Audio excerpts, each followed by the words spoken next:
Hi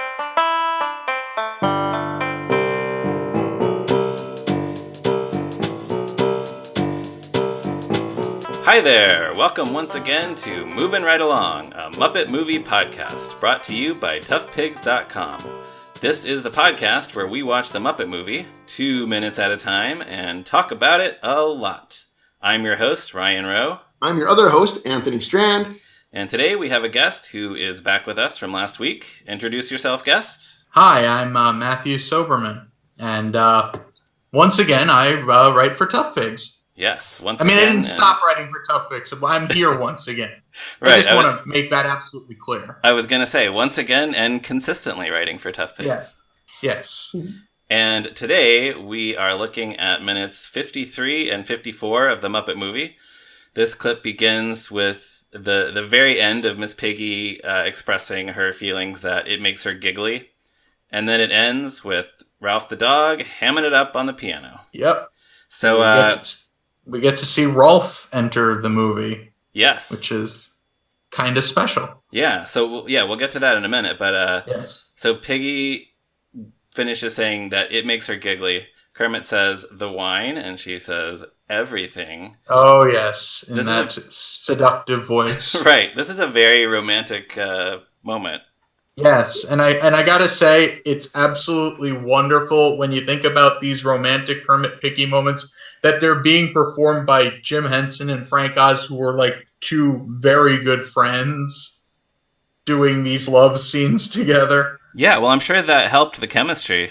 Yeah, but it's just great to imagine these two characters deeply in love with each other and beneath just two friends doing what they love. Yeah. Right. Well, and you mentioned two characters deeply in love with each other. That's what's so fascinating to me about these scenes. We've mentioned this on the show before, but it's such a different dynamic from what they had on the TV show, right? Yeah, that's true. Kermit is mostly just annoyed, like at Piggy's dramatic plays for his affection, right? Like she's like almost stalkerish towards him, and he's just kind of like, Piggy, get to work.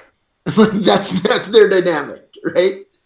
Yeah, and like, that seems to be that's kind of like the baseline for most Kermit Piggy appearances to follow. There really isn't that romantic connection that there is in this movie.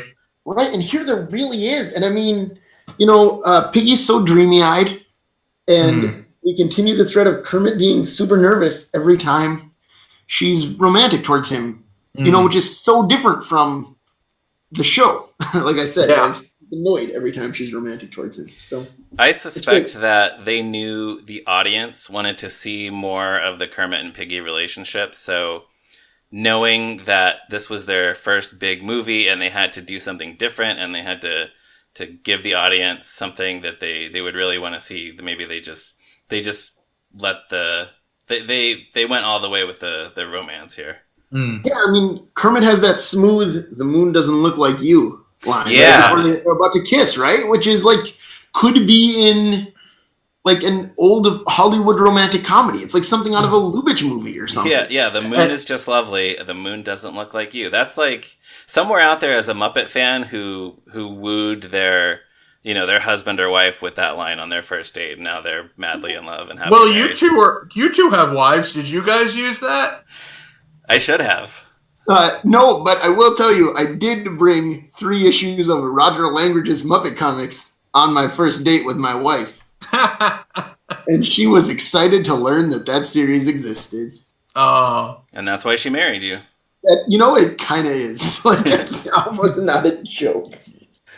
Yeah. I also want to say in here, what really sells the scene, I think, is Frank Oz having Piggy like almost tremble as they're doing it. You can just tell those little flutters.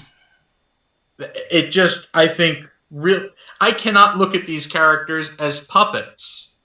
When I'm watching this, the way they sell it, it is just so naturalistic. Yeah, for sure. Yeah, and these two at the time are among, if not the very best puppeteers in the world. So yeah, and they're at the top of their game. Yeah. Right. It was a special time. Yeah. I have something from the famous June 12th, 1978 draft of the script. Yes. Something that was cut from this scene. In the draft, Piggy says that Kermit is the handsomest frog in the world.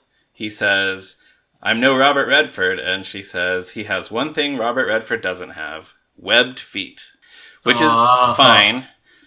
I wonder if they cut that because it was a very, very timely reference to like the current handsome Hollywood man. Well, I mean, I think people still are aware of Robert Redford and at least his status in Hollywood's history as a sex symbol. Right, but I think you didn't know that. You know, they didn't know that in 1978, right? Like, for all they knew, he would be washed up by now, and Ryan O'Neal would be in Captain America too. Man. Right? Yeah. Well, I'm glad they didn't have a line where Kermit says, "I'm no Ryan O'Neal." Right? Well, that's what I mean. Like, they don't know who's gonna last. Yeah. Who would that be now if they had a line like that in a Muppet movie today? Who's the current handsome guy? Is Ryan Gosling. Yeah? Yeah, or Channing Tatum. Oh, yeah. Channing Tatum, yeah. Good choices. And then after that, Kermit was going to tell Piggy that she could be a star when they go to Hollywood. And she had a line, "Thank you, Kermikins, but I'm a little bit old-fashioned. My career is not nearly as important as making my man happy." Which doesn't really sound like Piggy, but it does not. No, but in a way, it kind of it could serve as sort of juxtaposition for what's about to happen, where she just up and leaves him. Ups and leave him. Up and leaves him. How would you say that? I would say up and leaves. Yeah. Up and leaves him. I guess it's the setup for a joke. Yeah, but I don't know if it would have necessarily come across that way. Yeah. Another thing that the 78 draft has is that apparently it starts with Max hiding on a water wheel. Yeah. Spying on the two. Yeah, we talked about that last week, yeah. Which I think, which I think maybe undercuts what will follow in the next couple scenes. I think it works better as a surprise, but that's for a later podcast. Yeah, it would have been funny, but probably not worth the effort that it would have taken to get that shot. Though I do like the idea of Max coming up in a full, in his full suit and a hat, wearing a snorkel. Yeah, it would have looked funny. Yeah, for sure. And then this is where, in the real movie that we're actually watching, Kermit and Piggy, it's almost a kiss. It's mostly a kiss. It's sort of a kiss. Their lips begin to touch. Yeah. If, in fact, frogs and pigs can be said to have lips. And so this is their first kiss, right? Or I don't think they ever had on the Muppet Show. I don't think they kiss, though. That's the thing. Yeah, they don't kiss here. I don't think we count this as a kiss. No? I think this is a near miss. I think you have to wait for the Great Muppet Caper for that. Yeah, because I guess they don't ever actually seal the deal in this one, huh? No, they get interrupted. Wow. Yeah, that's interesting. So, yeah, people would still have to wait until the next movie. Oh, Muppet Movie, you tease. Yeah. Yeah, you know how it is? First movie, go on a date. Second movie, kiss. Third movie, get married. That's just how it works. Yeah. Yep. Just like life. Or, I thought third movie was get amnesia. Yeah, that too. No. Okay. First comes love, then comes marriage, then comes amnesia and a baby carriage. Yeah, that's how it goes. And Michael Caine. All right, so what happens? Why don't they kiss, Ryan? They kiss because Steve Martin interrupts them to say that Miss Piggy has a telephone call. That's right. This is the call that she placed to her agent, so she's going to be just an eensy-teensy moment. She leaves him. Kermit says, "What the hey?" And another excellent delivery from Jim Henson. It's such a great Kermit, such a perfect Kermit thing. And it seems like he uses that a lot, where one of his characters says, "What the hey?" I can think of a time the Swedish Chef said it. Yeah, that's what I was thinking too. Does Kermit ever say it again? I feel like he probably did. Did he say it? Just because I kind of focus only on the the 4 minutes we were doing for this. But does he say it in the at the Bogan County Fair where he's like trying to explain, "I was inviting you to ice cream, not to Hollywood"? Isn't there a point where he says, "What the hey"? I don't think so. I don't think so. It just goes right into Gonzo taking off. Yeah. This is not what the hey, but very similar line delivery in Muppet Family Christmas when Fozzie says his new partner is Snowman and Kermit says, "The heck you say?" Yes. And it's like that same type of Jim Henson old timey delivery with that same ending sound also. So. Yeah. Oh, so Kermit being quietly hilarious. Mm-hmm. So there's one other question I kind of want to ask. Where are the rest of them during this? Yeah, we theorized a few episodes ago that Fozzie and Gonzo and Camilla are just like swimming in the pool or something. Because we're assuming that either this is a hotel or it's adjacent to a hotel. Well, if I'm not mistaken, the novelization stated that there is an inn next to the restaurant. Okay. That's the storybook? Yes, the storybook adaptation. Yeah, you know what? I actually have that sitting upstairs in my house, and I don't think I've ever read it. It's been a really long time since I read it. Muppet Wiki refers to it as the Terrace Restaurant and the Quiet Little Motel. Mm. So, yeah, it's one of those things where I've always kind of wondered if Disney did with the Muppets what they did with the Marvel one-shots. Like, I could see this, like, this rusty diner on the other side of the road where it's just Gonzo, Fozzie, Camilla, just struggling to have a conversation, struggling to connect without Kermit there. It does feel like Kermit's kind of the glue. You mean like if they showed us a short film of what was happening at the same time while Kermit and Piggy were on their date? Yeah, I've always fantasized about something like that happening, and I always imagine like Doc Hopper's goons kind of come into the restaurant, and Fozzie thinks they're talent scouts, and they say they're looking for a frog, and he says, "Oh, he's across the street. Boy, Hollywood's coming to him." Yeah. You've clearly put some thought into this. I fantasize a lot about Muppet projects that could be made. Sure. Yeah, we all do. Sure, yeah. Another thing I really like here is it's the same shot, but the moon gets higher in the sky to show the passage of time. Oh yeah, that is a great visual cue. That you don't have to say anything; you just feel it, and the music helps too. I think the musical transition. Right. So Kermit's just sitting there. It's been a while, we can tell, and Piggy has not returned.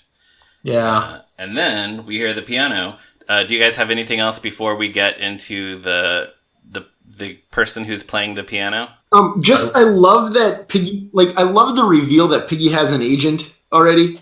Because I think up to this point they're kind of playing it like she's just like a simple small town gal or something. I mean, she won Miss Bogan County, but like here, when we find out that she has an agent, that's when we know that was just a stepping stone, right? Like it's like a nice little piece of character development for Piggy. Right. She's already dreaming big. And it also shows that she doesn't really need Kermit and these other guys to get to Hollywood. Like she already has her mindset on it.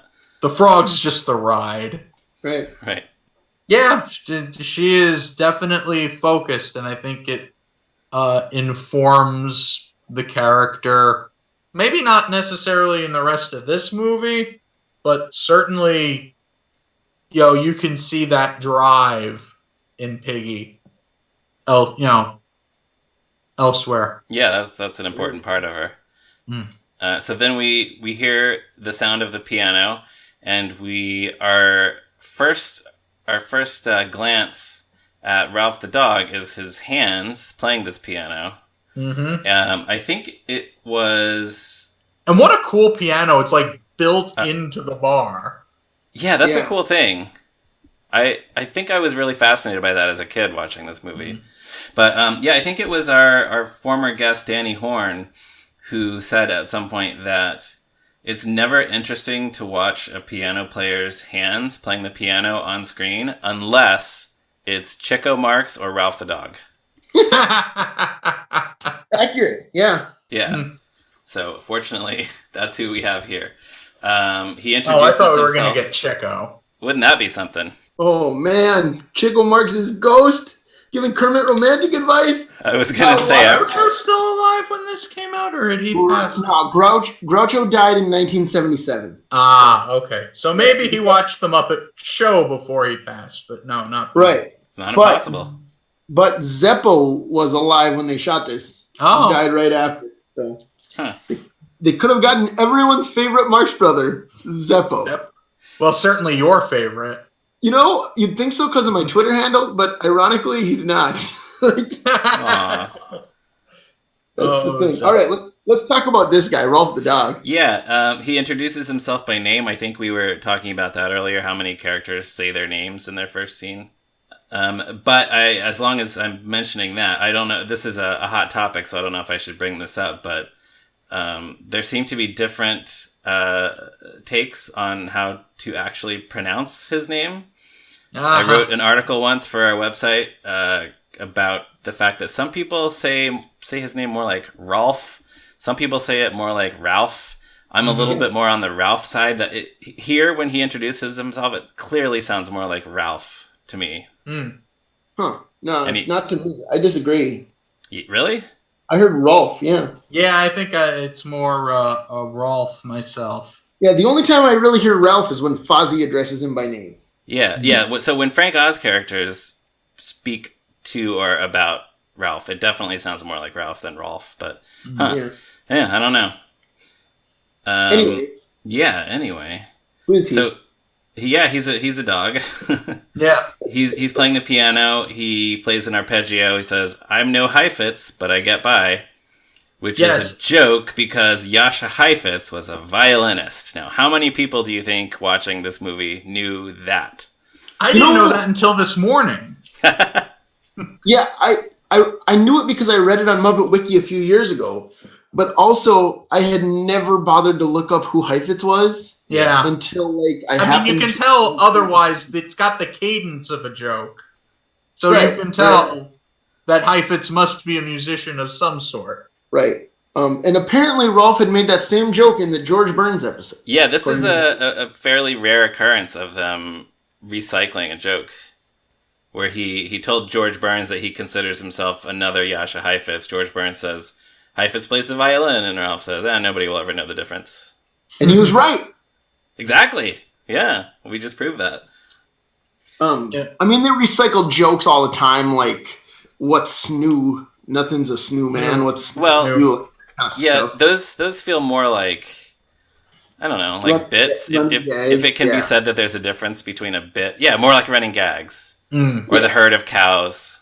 Yeah. Then this is a much more specific joke, it seems to me. Yeah. So I feel like we should also give Rowlf his due as a returning superstar. He was the Muppets' first big TV star. True. Some listeners might not know that. He was on the Jimmy Dean Show every week for 3 seasons from 1963 to 1966. 10 to 13 years before the Muppet Show, which is a very long time. It's not like they developed him. You know what I mean? It's not like it was right before or something. Right, and it's pretty remarkable because the Jim Henson had the local TV show Sam and Friends with some characters that, as far as we can tell, didn't really. I mean, I guess they had consistent personalities, but they weren't characters to the extent that we think of the Muppet characters. Yeah. So then Ralph comes along on the Jimmy Dean Show, and it's like, he becomes everybody's favorite puppet character. Yeah, and I think you could buy a hand puppet of him, Yeah. Yeah. And it's kind of wild to think that, of all the Muppets that kind of fell by the wayside after their run was done, Jim held on to Ralph and would just put him in anything. Industrial films. I think he did a few films for IBM back in the day. Yeah. But the fact that he kept the character going even after the show had ended, I think to me stands to how much affection Jim had for Ralph. Yeah, his personality changes or evolves a little bit. Like he's kind of more mellow on the Muppet Show than he was on the Jimmy Dean Show. Yeah. But Jim obviously liked the character a lot. Mm-hmm. And I think was it one of his children that mentioned that Rowlf was really Jim's alter ego, not Kermit? You know, I feel like we've heard that about every Jim character. Yeah, I mean, I feel like Brian has said that, but I think it's like in a Muppet Show intro on the Time Life tapes or something. Mm-hmm. You know, like just like see if you can spot Rowlf the Dog in this episode of the Muppet Show. Because it definitely seems like Jim is part Kermit, part Rowlf, and maybe little bits and pieces of his other characters. Yeah, he's equal parts Kermit, Rowlf, and Cantus the Minstrel. Right? I guess those are the top three that people talk about. Yeah. Yeah. I guess nobody ever really says Jim Henson was Guy Smiley. Right. Jim Henson. Yeah. Even Ernie. You don't hear Ernie much. No. But speaking of Jim Henson being equal parts Kermit and Rowlf, Jim Henson is both Kermit and Rowlf. Yeah? Yes. Yeah. This is a conversation between a man and himself, and you don't even think about it. And a mystery that has plagued Muppet fans for decades as to who is performing who. Well, let's theorize. Jim Henson is performing Rowlf, and Steve Whitmire got his mitts on Kermit for the first time. Oh! That's my theory. I just made that up. I totally made that up. But you know he was itching to do it. Steve Whitmire often performed Ralph's hands on the Muppet Show, right? Yeah, I think so. So I wonder, though, if he was doing that yet, or if it was still another puppeteer. Yeah. I mean, it wouldn't surprise me if Frank was doing the other. I mean, because Piggy was in the scene too. You mean? Because, and also when you're talking about, most experienced puppeteers to that point, after Jim, I think it was Frank. Sure. Yeah, for sure. I once went to a Jim Henson Legacy event where they had a panel with a Q&A, and somebody asked who was Jim Henson in the scene and who was the other character. And Dave Goelz was on the panel, and he said, well, it might have been me, or it might have been Frank, or it might have been Richard, or it might have been Jerry. So he had no idea. Yeah, which makes sense. I mean, you just shoot the scene and you move on. Yeah, they don't really think about these things. Yeah, but it definitely was not John Tartaglia, right? We can safely say. Oh, I want to say John Tartaglia was about 1 year old in 1979. Okay. I mean, I don't think he quite had the fine motor skills to do it yet. He would have loved to do it, I'm sure, but. Oh, I mean, who wouldn't? There are child labor laws. Right. That is true. Plus, I think you gotta be how many years to be in the union? More than one. You got me there. And Rowlf says to Kermit, let me guess, broken heart, right? And at this point, it's worth mentioning that the movie version of this song and of this scene and the song that follows is slightly different than the version on the soundtrack, which has caused a lot of confusion over the years. And I'll try to go through this quickly. On the soundtrack, Rowlf says, evening, you look like you could use a drink. Kermit says, yeah, I'd like a grasshopper, please. Rowlf says, hey, can we have a grasshopper for the frog? He says, that's Kermit the frog. Rowlf says, oh, Rowlf the dog here, pleased to meet you. Then he plays the arpeggio, then I'm no Heifetz. But in the movie, it's truncated. Rowlf just says, evening, Rowlf the dog, sit yourself down. Kermit says, Kermit the frog. Rowlf says, pleased to meet you. Then the arpeggio, then I'm no Heifetz. Yep. So the grasshopper line is not present in the movie. As far as I know, it's never been present in the movie. But a lot of people grew up listening to the record. Yeah. So when they revisit the movie as adults, they're like, oh, I can't believe they censored that line about Kermit ordering a grasshopper. Yeah. Which doesn't make any sense because Kermit and Piggy just definitely drank wine. That's an excellent point. They definitely didn't cut out Kermit and Piggy drinking alcohol together. Right. Well, thank God Fozzie was driving. That's true. Fozzie doesn't drink and drive. I can't. You put enough sugar in this stuff, it tastes just like ginger ale. All right, sorry. I'm getting He's the designated bear. But yeah, I don't know. I mean, I don't know why they cut those lines or if they were ever even in the movie. It just seemed like such a small change to make. Yeah. But anyway. Yeah. I have no idea, yeah. The Grasshopper line is in the June 12th, 1978 draft of the script, as is an appearance by a waitress played by a cameo guest star. She was going to bring Kermit his grasshopper and say flirtatiously, "Here's your drink, big fella. You know, green is my favorite color." It was going to be Bernadette Peters. That's my theory. Oh, yeah. No, that does sound like it would be a good Bernadette Peters line.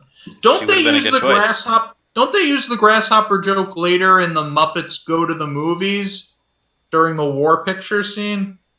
Or am I just remembering it incorrectly? I don't remember. Yeah, I've seen that a number of times, but I can't remember. It seems likely. Well, we'll have to save that for when we watch that special 2 minutes at a time. Maybe we'll do a bonus episode. Rowlf proceeds to say, when you've been tickling the ivories as long as I have, you've seen a broken heart for every drop of rain, a shattered dream for every and then that's when he gets cut off in the clip because we're watching this 2 minutes at a time. Everyone! But it's a really funny moment, and this was actually how I learned the definition of the word dramatic. Because when I was a kid, I was listening to the soundtrack, and at one point when when that line came up, my mom said, "He's being dramatic." And when I asked her what that meant, she explained what that meant, and that what Rowlf just did was an example of being dramatic. So this movie is very educational. Yeah, take that, Sesame Street. You're not the only educational ones. Yeah, take that. Yeah, get out of here, Sesame Street. So, and then the other one more thing I wanted to mention is we pointed out that Ralph's piano is built into the bar here. Another thing that always fascinated me was that he has another keyboard off to the side, which seems to be more like a synthesizer. Well, don't they?